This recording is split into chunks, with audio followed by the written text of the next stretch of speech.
In this demo, I'll show you how to send tokens from a centralized exchange like Coinbase to your SheFi wallet. Remember, when your tokens are on a centralized exchange, they custody or hold them for you. When you move those tokens to your SheFi wallet, you have total ownership and control over those tokens. So let's dive in. First, you'll navigate to Coinbase and you'll see the crypto you have on the exchange. Today, I'm going to show you how to send ETH because that is what I have readily available.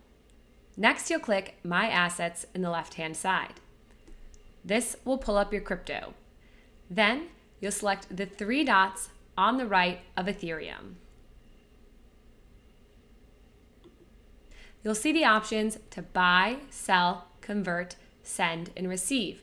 Today I'm sending, so I'm going to select send. Next, you'll enter in the amount you want to send, and then navigate to the to box to enter in the public address of your SheFi wallet. Then it's going to ask you to select the network you want to send this token on. My Ethereum in Coinbase is on the Ethereum network, so I must choose the Ethereum network.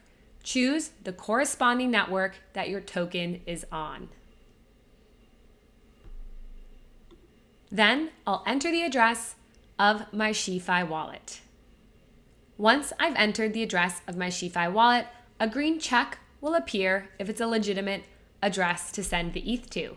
I'm going to select the address with the green check mark next to it. You'll review the details of the transaction and select Send Now. Then a confirmation will pop up that the tokens have successfully sent from Coinbase to your SheFi wallet. It will also show up in your SheFi wallet. You can check on this by navigating to the Activity tab by clicking on the clock in the bottom right.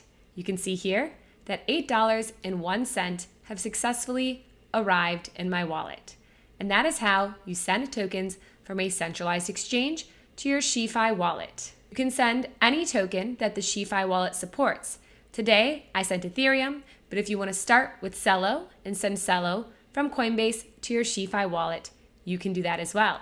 Be sure to give us a follow here on YouTube at SheFi.org and all our socials to learn more about how to navigate Web3 with your SheFi wallet.